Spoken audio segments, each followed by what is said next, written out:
অষ্টম শ্রেণী পাস করা থাকলেই কোঅপারেটিভ ব্যাংকে চাকরির সুবর্ণ সুযোগ রয়েছে। তো আজকের এই ভিডিওতে আমরা সেই সম্পর্কে বিস্তারিত আলোচনা করব, তাই অবশ্যই ভিডিওটা প্রথম থেকে শেষ পর্যন্ত মনোযোগ সহকারে দেখবেন এবং ভিডিও ভালো লাগলে লাইক করবেন। চ্যানেলে নতুন থাকলে চ্যানেলটি সাবস্ক্রাইব করে আমাদের সাথে অবশ্যই যুক্ত থাকবেন। তবে চলুন বিস্তারিত দেখে নিই।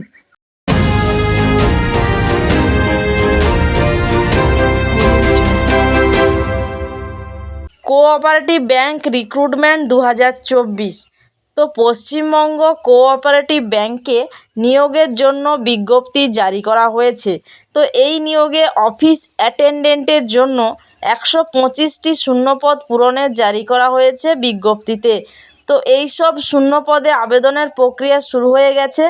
আগ্রহী প্রার্থীরা রাজ্যের পাবলিক সার্ভিস কমিশনের অফিসিয়াল ওয়েবসাইটের মাধ্যমে তাদের আবেদন জমা দিতে পারবেন। চাকরিতে আবেদনের জন্য কি কি শিক্ষাগত যোগ্যতা লাগবে? তো পশ্চিমবঙ্গ কোঅপারেটিভ ব্যাংকে নিয়োগের জন্য আবেদনকারীদের অষ্টম শ্রেণী পাস থাকলেই নেওয়া হবে। এক্ষেত্রে যে কোনো স্বীকৃত বিদ্যালয় থেকে অষ্টম শ্রেণী পাসের সার্টিফিকেট অবশ্যই থাকতে হবে। এই চাকরিতে আবেদনের ক্ষেত্রে আবেদনকারীর বয়স সীমা বা বয়স কত লাগবে? তো এই কোঅপারেটিভ ব্যাংকে নিয়োগ 2024-এর জন্য আবেদনকারী প্রার্থীদের বয়স 18 থেকে 40 বছরের মধ্যে হতে হবে। তবে সংরক্ষিত বিভাগের প্রার্থীদের জন্য বয়সের ঊর্ধ্বসীমাতে শিথিলতা দেওয়া হবে। তো এই চাকরি যেহেতু অনলাইনে আবেদন করতে হবে, তো সেক্ষেত্রে আবেদন ফি কত লাগবে? তো যারা সাধারণ বিভাগের আবেদনকারী তাদের 110 টাকা দিতে হবে, আর যারা SC ST PWD বিভাগের তাদের ক্ষেত্রে কিন্তু কোনো ফিস লাগবে না।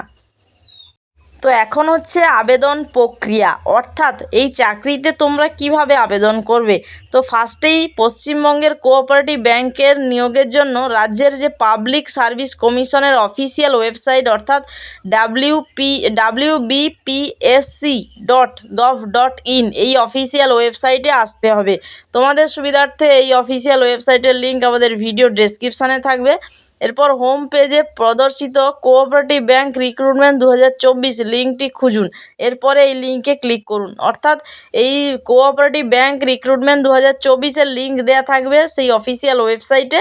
তো সেই লিঙ্কে ক্লিক করতে হবে। তো এরপর সেখানে প্রয়োজনীয় তথ্য পূরণ করে সমস্ত নথি যুক্ত করে আবেদনপত্রটি পূরণ করতে হবে। তো আজকে এই ছিল ভিডিওর আপডেট। তো অবশ্যই ভিডিও ভালো লাগলে লাইক করতে হবে এবং চ্যানেল নতুন থাকলে চ্যানেলটি সাবস্ক্রাইব করে দিতে হবে।